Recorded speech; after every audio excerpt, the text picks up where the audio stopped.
Welcome to the Dragon's Library, your source for games, movies, shows, and more.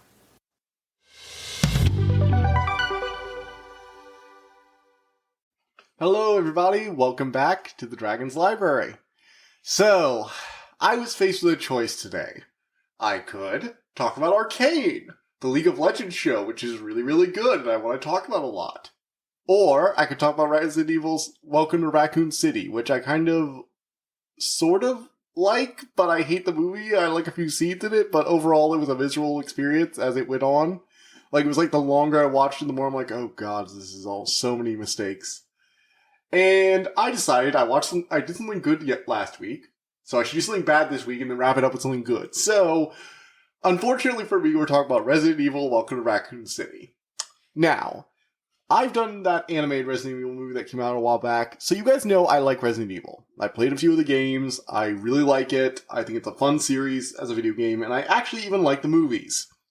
Not all the movies, the last one was kind of atrocious, but I do like the first one in particular. And the second one's a fun action movie, not really a horror movie anymore, just full-on action. But I've always had a soft spot for the Resident Evil movies. But I'll be the first to admit they're not exactly that faithful to the overall plot of the games. Sometimes I didn't even know what the heck was going on. And Resident Evil Welcome to Raccoon City is sort of an attempt to make a live-action horror movie that's basically a, faithful adaptation of the series, but it kinda just screws it up. So, in order to go into this a bit, I'm gonna talk about a few things about the plot. Not major things, I'm just gonna be using vague terms. Unless you know the game plots, you won't understand what I'm talking about. So, the reason I have a problem with this movie is, at first I was liking it. Okay? I think it's interesting, it does a bit of retconning for, Chris and Jill, not Chris and Jill, what's their name? Chris and Claire Redfield. So apparently in this one they start off as test subjects in Umbrella Orphanage, which I think they were both orphaned in there, so it's just they were in Umbrella's orphanage facility. So they have some issues and now they're both coming back. And it's basically the plot of the first two games, where the STARS team is sent into the mansion, and meanwhile there's been a bio leak, and zombies are starting to flood the streets of Raccoon Cities because people are being infected. Meanwhile, Leon's showing up for his new day at the police station, and Claire's coming in to talk to her brother again. That's the basic overall plot of the first two games. I want to say... Yeah, so in the original game series, Resident Evil 1 and Resident Evil 2 took place about the same time. Resident Evil 1 was I want to say half a month before Resident Evil 2. So the STARS team goes in, something terrible happens in the mansion. Meanwhile, outbreak starts in the city, and two different pairs of protagonists have to deal with the fallout of both those situations. What this movie does is it basically has them both taking place simultaneously, and it essentially tries to tell both the game's stories at the same time, and it kind of fails to satisfactorily do either of them as a result. Don't get me wrong, I think when the movie gets interesting, there are a few well-shot horror scenes in this one. The scene where Chris and Jill are running around the mansion, and Chris is locked in the dark room, and the only scenes of light are the gunfire, and he's you get the feeling that he doesn't know what's going on until he shoots, and by the time he shoots, he has to move to shoot another zombie, and there's just no room for error, no room for anything. It's just this tumble in the dark with infectious creatures that have already killed most of his team, and it's okay, that's actually effective, I really like it. But there just aren't enough good moments like that spread out, because they're having to do the exposition and the setup of essentially two movies in one movie's time, and I just think that is a horrible idea that people need to stop doing. Stop trying to tell two stories simultaneously right there, especially when those stories really don't mix as much as they want them to. It's a shame because I feel like this is actually kind of the Resident Evil movie we've been waiting for in a lot of ways. It's extremely faithful to the games. It holds to a lot of the ridiculous plots. But it has to bend itself over backwards. At first it's extremely faithful and is constantly making references, but by the end, when you have to mesh the two Resident Evil 1 Resident Evil plots, they kind of had to say, well, we had to modify Resident Evil 1's story a bit, and then we had to modify Resident Evil 2, and then we're just going to kind of screw the ending over. Oh, and the climax is just kind of going to be a mess because we're trying to do 2 climaxes at the same time, and neither of them get a good justification either way. And it's just not as fun. Like, it genuinely just isn't as fun. That's all I can really say about it. All in all, I really wish that they had decided to just do Resident Evil 1 and then do Resident Evil 2 afterwards. Like, you shouldn't have tried to do both at the same time. Maybe they weren't sure they were going to do a sequel and they really want to do RE2's plot. Then you could have just done RE2's plot. You don't actually need Resident Evil 1 in order to do Resident Evil 2, I don't think. You could have just had Resident Evil 2 be its own thing and then come in with Resident Evil Origin or whatever and had that be the classic Resident Evil 1 plot. Again, it's a shame because I feel like this movie is a lot better made than the old Resident Evil movies. It's definitely, it's still an action horror, but RE has always been an action horror movie, and series, I mean. And in general, I think they do a pretty decent job. Again, it's just they're trying to do too much at once. So, when it comes to the non-spoiler review, that's basically my opinion on this. I'd give this like a 6 or a 7. Maybe more like a 6, 5, somewhere 5 or a 6 out of 10. One of those two. Take your pick. I think the actors are having a lot of fun with it. Jill's actor in particular seems to be having a lot of fun with this. They ruined Wesker. Like, just let him be a pure evil villain. Why are you trying to make Albert Wesker, a complicated character? Ugh. And in all, I just think they fumble a lot trying to do too much at once. But I guess I'll see where this leads, so whatever. Anyway. On to the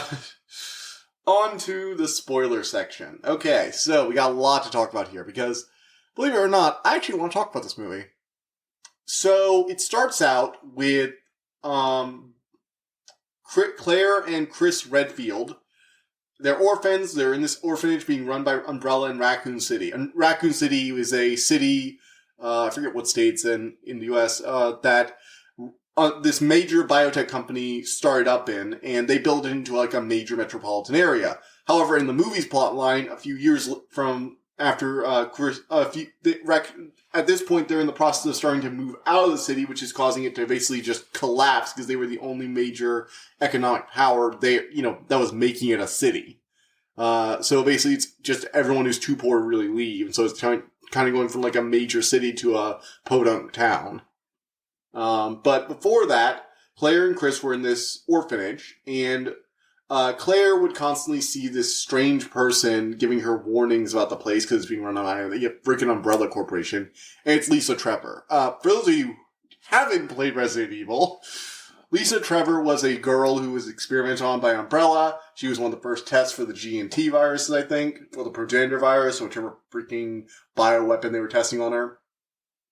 She's really kind of heavily mutated. She wears the skin of her parents on her face like a mask to hide herself. And she was trying to warn Claire that everything was going to shit because she was going through the tunnels underground and trying to warn her. There are actually some creepy moments with her before you realize it's Lisa Trevor. And for those of you who don't know the games, it's still really creepy. Like, there's moments where Claire is going to this like dark little play fort in the playroom, and Lisa's like the only other person there. It's like, I don't actually know who she is right now. This is actually a little unnerving. It feels like the moment where the child gets yanked in and dies. But Lisa is actually kind of nice, and she likes Claire. Claire's like her friend, even though nobody else believes her.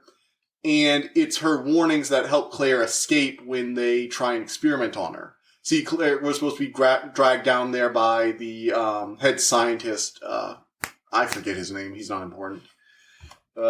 William Birkin. He was the guy who was working on the G virus, which is like the super mutated T virus. There are probably a lot of Resident Evil fans who want to murder me for that. Anyway. All in all, he's effective, I guess. You don't really get enough of him for him to be a decent villain. In the original game's plot, he was trying to protect his work, but a side group of Umbrella had him assassinated in order to steal it. but they accidentally spilled some of the vials. It got into the rats, which got into the water supply, which infected huge sections of the town. QRE2 outbreak. Unfortunately, that's not how the outbreak happened. Apparently, the outbreak already happened at this point. It's like the water has already been contaminated. The people in the police station were given a vaccine to help protect them from it. Claire is coming back into town through a road. She has this moment where she runs into the trucker, and she's hitchhiking with this trucker. They hit this clearly zombie woman. They're all very confused. The dog licks up some infected blood and actually infects his master. I actually kind of like the dog scene. That was actually pretty cool. Because the second he starts licking the blood, you're like, oh no. The zombie woman walks away without hurting any of them. Which is... Okay, there is something else I gotta mention about this movie. There are so many times where it sets up a horror scene. The woman walks away and is standing right behind them while they're talking and is, clearly about to bite them, and then she just, walked off into the forest. I'm like, wait, isn't she a zombie right now? Shouldn't she be trying to murder or infect them? Or that whole thing with Lisa and Trevor. It's, set up like a horror scene. Yeah, it's nice that it's oh, she's trying to protect Claire. She wasn't this creepy stalker. She was, watching over the children in the factory because she's been experimenting on they were going to be. But at the same time, it's all these fake-out horror scenes are so weird. Especially this one. I really have to say, it was shot like she was about to jump out and attack the trucker, and he was going to be like, what the heck is going on with her? She must be, diseased or something. And, she runs off or whatever after, but, I guess the dog infecting me is fine. It's just weird, the way it's shot. After that, though, Claire gets into town. You have Chris and his pals with Albert Wesker and Jill Valentine. Wesker is apparently a decent-ish person in this. He's not a complete asshole, which is weird. That's a weird choice. And Leon is a stoner who accidentally shot his old partner instead of a kind of competent person, I think. I'm not really sure what Leon's past was before RE2. I don't remember that, actually. He was basically a bad super agent by the first game I played, which was RE4, so, I'm not really sure. But, in the movie, he's kind of this, stoner almost. It's weird. The guy who portrays him doesn't act at all like Leon I remember in the video games. At all. Also, okay, I have to mention this before I forget. Leon is a part of the dumbest scene I have ever seen in an RE movie, and that is saying a lot. So, during the zombie outbreak, no, I'll get there. No, there's a really dumb scene description coming up, so listen up for that. But anyway, Star's Alpha team gets sent off on a mission. Leon is to watch the front desk. They're being sent up to the mansion where Bravo team disappeared after, lost contact after they were talking about, when they went to go investigate some dead bodies that's turned up at the old abandoned Spencer mansion where Umbrella first started. They were the founders of Umbrella. And as a result, Leon and the police chief are the only police officers there in the station. The police chief is obviously in bed with Umbrella and knows that things are going wrong. When the zombie stuff starts happening, he packs up his things, gets out in the car, and leaves. But, meanwhile, Claire turned up at Chris's house and is talking about how she was in contact with this guy who says Umbrella's released a lot of chemicals in the water that infected huge swaths of the town. He's being held under the prison with another infected person. And all in all, things are going to hell. People are turning. The people who get sent, the Alpha team gets sent up to the mansion. Only 3 of them are alive, though. Wesker is working for someone else. But he's showing regret about it, which is weird. Okay, so I have to talk about Wesker. So, in the video games, Albert Wesker was a mole in the police working for Umbrella. And he's basically the supervillain of the RE games. He wears sunglasses at night in the first game. And as a result, he obviously betrays you. And he's so over the top pure evil about it that's kind of campy and fun. But in these games, they had to be oh, I didn't, Jill, I needed the money. And I had to get out of here. I wanted to get out of this town so bad. And he shows regret later on and makes a heroic sacrifice. And I'm this is Albert freaking Wesker. The guy with demon eyes who is like the super evil Neo of the Resident Evil franchise. Like, he wears a black trench coat and sunglasses at all times, and after he almost dies, he's brought back with one of the mini, like, super bioweapon stuff, and has evil, glowing red demon eyes. What the heck are you doing trying to make him a morally complex character? That's like saying, I just do not understand. It's like, I'm sorry if you want to do, like, some remake or whatever, but this is, like, trying to be RE1, and it wants to, oh god. Like, that was one of the things that really dragged it down for me, because I think you could have easily made Albert Wesker a really compelling villain. You just had to follow through on it. Sorry, I had to rant about that, because I kind of like Albert Wesker, I like how over the top he is, but this is just ridiculous. Anyway, moving on. What do we got here? So, meanwhile, the entire town's being infected. There's actually, I gotta admit, there's actually really good scenes in the mansion. I think most of the stuff in the mansion with Alpha Team, with Chris and his fellow disposable garbage truck of a partner, because Barry's not there. When the other people that are with them die, and all the zombies start floating in, like, they find, like, one zombie at first. And it's like, crud, we can't kill this thing. Finally, we killed it. And then they just start pouring out, triggered by all the gunshots.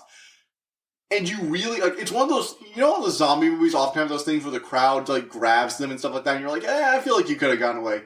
Oh my gosh, this is, like, the most relentless zombie horde I've ever seen. They're trapped in really close confinement, the characters are always running away, and as they, you know, fire into the horde, they're running out of ammo. It's not like, you know how most horror movies or action movies, they have infinite ammo until the moment when their guns run out, and that one gun is out, and they'll have a pistol with, like, 5 shots? Like, they'll have infinite resources until they have no resources. This is not, I gotta admit, Resident Evil actually follows through on its survival horror roots. As the characters use their weapons, you see them having to, like, throw things away or conserve ammo. Chris will regularly take out his knife even while he's firing into the horde to take out enemies close by, because he has to conserve ammo because there are, like, 100 zombies coming at him. He has to reload his weapon. He has to, get his lighter out to see because his flashlights get damaged by the hordes. Like, he's actually having to go through his resources. They really captured the feel of, like, the claustrophobic, trapped in hallways with the relentless zombies that will never stay dead, you know, survival horror roots of Resident Evil. And I really have to give them props for this. Like, this is one of the things I'm saying. I feel like if they had just committed to making Resident Evil 1 a movie, and they had taken the cast they had here for it, and they'd just gone with that as the movie, I think this would have been fantastic. Like, I think this cast and this director and the people working on this movie could have easily knocked out a really good Resident Evil 1 movie. Heck, I think I might even be able to more so tolerate Albert Wesker being, like, them trying to make him a bit, like, more nuanced. Like, I probably would have seen it less as, like, alright, you're already going for camp, like, you might as well just go all the top, and more like, oh, well, this is actually a really good remake, maybe you should try and improve on some stuff. And, you know, I just feel like, yeah, they really should have gone with it. They should have just made Resident Evil 1. There's my review right there, people. They should have just made Resident Evil 1. But they didn't, so now we gotta get on to Resident Evil 2. Okay, so while all this stuff is happening up in the mansion, Wesker's finding this secret tunnel, and they're discovering Umbrella and all that nonsense, Leon and Claire are having to deal with an outbreak in the city. Claire is rushing to the police station because Barry told her to stay at his house until he gets back. And meanwhile, okay, so now I get to talk about the most ridiculous scene of this movie. So, Leon is, like, relaxing at the desk, eyes closed, listening to some music blaring at top volume. But he has, like, those, you know, 80s, 90s headphones, the ones that were, like, just, like, a small metal frame and 2 styrofoam, like, earmuffs that didn't even cover your ears all the way. You know, the kind of earphones that, like, could not cancel out noise to save your life. And the music's, like, really loud, and it's supposed to be, like, Leon's deaf to the world, so he doesn't see the zombies starting to crowd at the gates. Or whatever. So while he's doing this, the guy who was infected with the truck, the dog that bit the trucker and infected with the virus, he's starting to succumb to it, so he crashes, and the whole truck is, like, screeching and banging, and it's literally, like, the gate open to the police station. The guy is driving straight down the road towards that gate when he crashes, and the whole truck is like slamming down, turning over, and then blows up. And Leon doesn't notice, and I'm like, I could almost buy this if he were wearing like really bulky headphones, but he's not. He's wearing like these tiny, tiny wireframe headphones, and I'm like, oh my god, dude, there is an actual explosion happening in front of you. And then, the zombie trucker actually ends up coming out of the car, the burning wreckage, and starts walking towards Leon, and the police chief shoots it. And that's when Leon notices something's wrong and gets the fire extinguisher for the zombie. And the police officer's like, go lock the gates. He's like, okay. Like, Leon is just like the dopiest guy in this movie. It is hilarious. Oh my god. Like, nearly all the actors are great fits for their roles, but the guy they got to play Leon, I don't know if it's the actor, I don't know if it's his direction. Whatever they're doing, it's weird. I'm sorry. It's just, when I think about that scene, I just start laughing. I'm like, what the heck, Leon, are you deaf? Oh. Sorry, I needed that. I really needed that.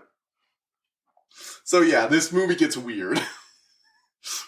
And the police chief, like, gets out. He has Leon lock up the police station. Meanwhile, he's packing up his stuff. It's like, oh yeah, I guess you're a police chief now, Leon. He goes away in his car, but, obviously Umbrella's already blocked off all the roads and they're going to destroy the town. Not with a nuke, by the way. Why take away the fun stuff? You like the nukes. Series is so weird.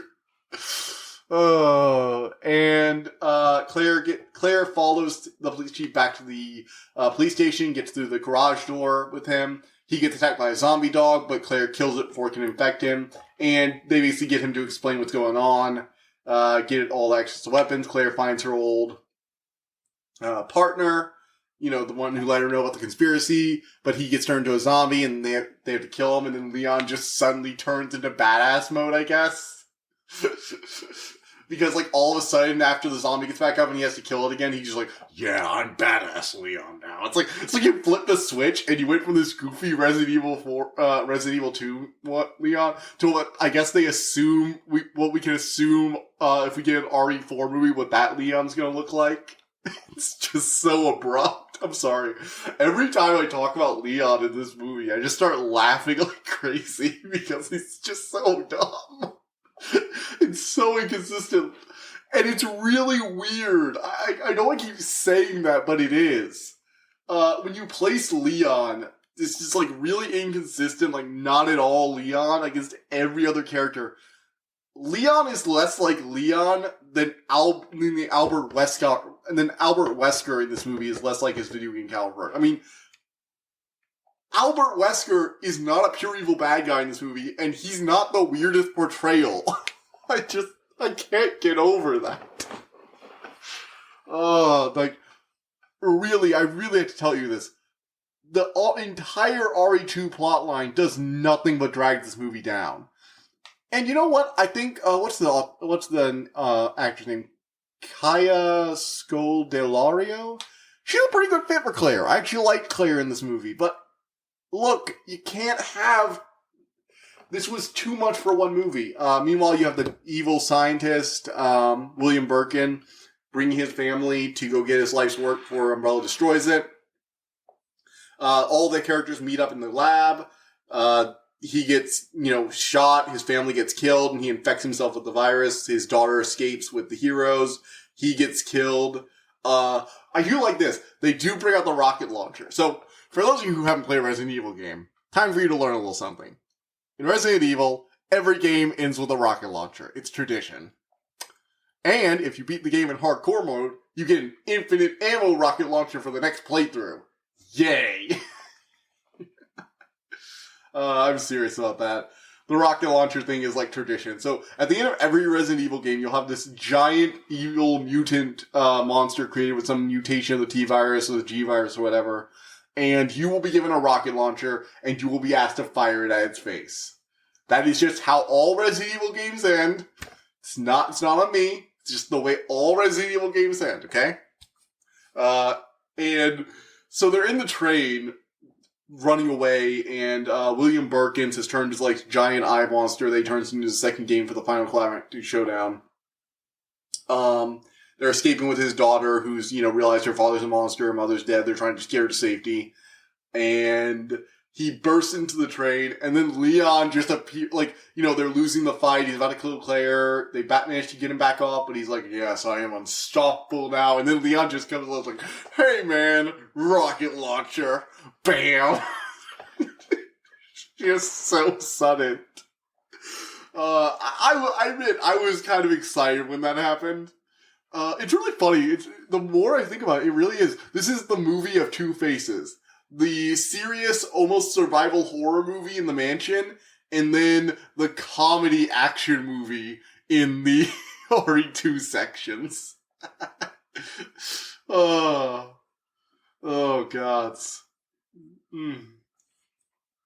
Oh, and then afterwards, continuing Leon being the comedy of this movie, he's like, everybody's like, "Where'd you get a rocket launcher, you idiot?" It's like, "I just found it."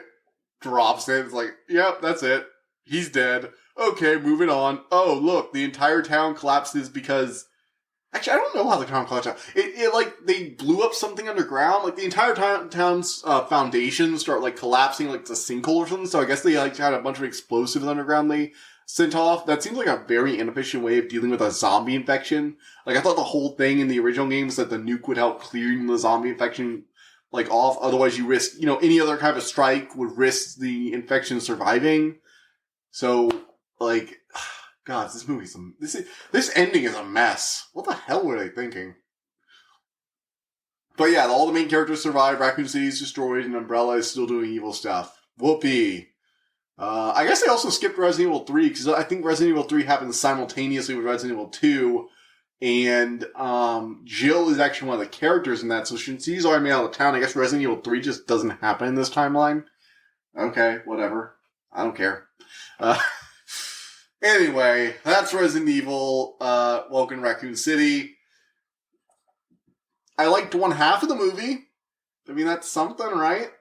I think the actors again for most of this were really good. Like, they weren't amazing or anything. Well, not all of them were amazing anyway. But I think on average, most of the actors were doing a good job. Leon's actor just, again, I don't know if it's the actor, I don't know if it's the direction. I don't even just know if it's the writing. They just screwed that up horribly. He did make me laugh all the time, though. The chief of police also made me laugh a lot, too. He's just, like, so comedically incompetent and corrupt. The entire RE2 section, except for Claire, just made me just keep laughing and laughing. Yeah. But, yeah. That's basically all we have for tonight. So, I guess I'll see you guys next time. On Tuesday, you will get to see my review of Arcane. It's the League of Legends animated series on Netflix. And it might be one of the best things I've seen this year. Which is, wow, wasn't expecting that. So yeah, see you then. I hope you enjoyed listening to this episode, and thank you for listening to The Dragon's Library. Please, subscribe to this podcast to be notified of new episodes. The Dragon's Library releases new episodes Tuesday and Friday each week, and you can follow us on Twitter at Dragon_Library2. If you want to suggest an episode topic, my email is in the description below. And as always, thank you so much for all your support.